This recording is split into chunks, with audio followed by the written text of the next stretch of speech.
প্রিয় দর্শক ও শ্রোতা মণ্ডলী, আজকে আমরা আলোচনা করব ঈদের রাত্রে ইবাদত করলে হাদিস শরীফের মধ্যে কি ফজিলত আছে সে বিষয়ে। ইসলামে ঈদের প্রবর্তন ঘটেছে দ্বিতীয় হিজরির মাঝামাঝি সময়ে।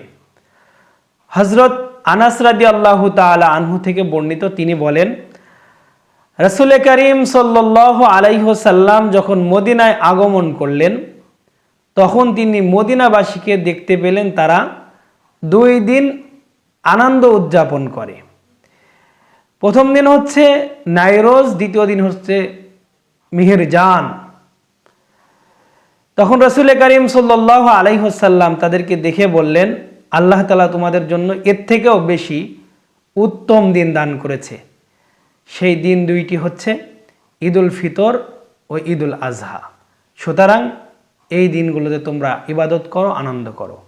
হাদিসটি বর্ণিত আছে আবু দাউদ শরীফের 1 নম্বর খণ্ডের 161 নম্বর পৃষ্ঠায়। তাহলে ঈদুল ফিতর ও ঈদুল আজহা অত্যন্ত গুরুত্বপূর্ণ ফজিলতের একটি রাত। এ বিষয়ে হাদিস শরীফের মধ্যে অনেক ফজিলত বর্ণিত হয়েছে।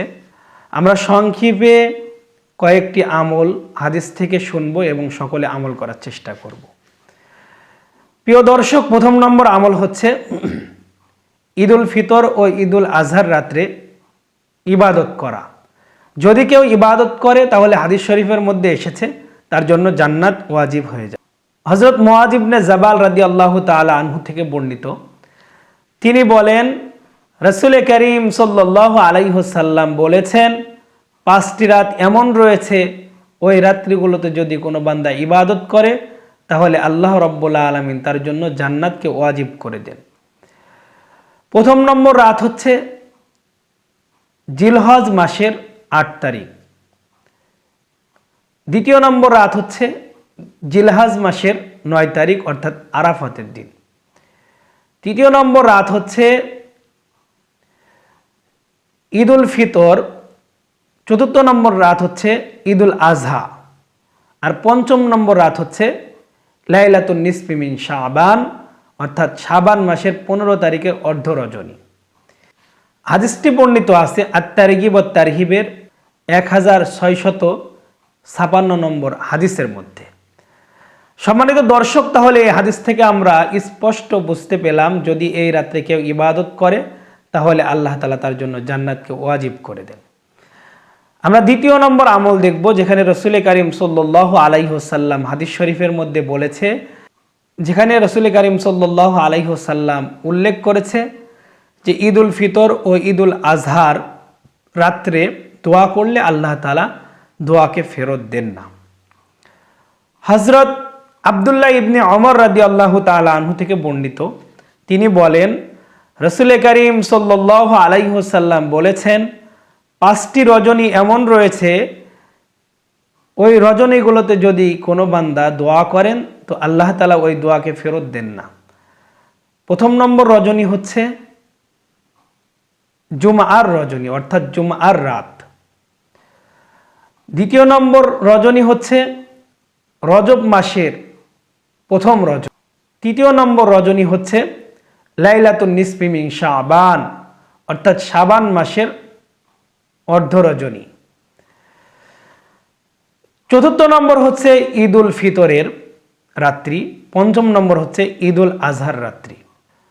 প্রিয় দর্শক, হাদিসটি বর্ণিত আছে মুসান্নিফ ইবনে আব্দুর রাজ্জাকের 9727 নম্বর হাদিসের মধ্যে। এই হাদিস থেকে আমরা বুঝতে পেলাম যে ঈদুল ফিতর ও ঈদুল আজহার রাত্রে দোয়া করলে আল্লাহ তাআলা দোয়া কবুল করেন। তৃতীয় নম্বর আমরা আমল দেখব, যেখানে রাসূল করিম সাল্লাল্লাহু আলাইহি ওয়াসাল্লাম বলেছে, ঈদুল ফিতর ও ঈদুল আজহার রাত্রে ইবাদত করলে অন্তর মরে না। অর্থাৎ যদি ঈদুল ফিতর ও ঈদুল আজহার রাত্রে কোনো ব্যক্তি ইবাদত করে তাহলে ওই ব্যক্তির অন্তর মৃত্যুবরণ করবে না। হযরত আবু উমামা আল বাহিলি রাদিয়াল্লাহু তাআলা আনহু থেকে বর্ণিত, তিনি বলেন, রাসূল করিম সাল্লাল্লাহু আলাইহি ওয়াসাল্লাম বলেছেন, যে ব্যক্তি ঈদুল ফিতর ও ঈদুল আজহার রাত্রে ইবাদত করবে ওই ব্যক্তির অন্তর মৃত্যুবরণ করবে না, যেদিন সকলের অন্তরের মৃত্যু ঘটবে অর্থাৎ কিয়ামতের দিন। কিয়ামতের দিন যে ব্যক্তি যে ব্যক্তি ঈদুল ফিতর ও ঈদুল আজহার রাত্রে ইবাদত করবে, কিয়ামতের দিন ওই ব্যক্তির অন্তর মৃত্যুবরণ করবে না। প্রিয় দর্শক, তাহলে এই হাদিসগুলো থেকে স্পষ্ট আমরা বুঝতে পেলাম এই রাত্রে ইবাদতের গুরুত্ব অনেক বেশি। যদি কেউ কোনো বান্দা এই রাত্রে ইবাদত করে, এর অনেক অনেক ফজিলত রয়েছে। এই জন্য এই রাত্রিকে আমরা শুধুমাত্র অনর্থক ঘোরাঘুরি করে নষ্ট না করে, বিভিন্ন খেল তামাশার মধ্যে না কাটিয়ে ইবাদতে মশগুল হয়ে যাব। আল্লাহ রাব্বুল আলামিন আমাদের সকলকে আমল করার তৌফিক দান করুন। আসসালামু আলাইকুম ওয়া রাহমাতুল্লাহি ওয়া বারাকাতুহু।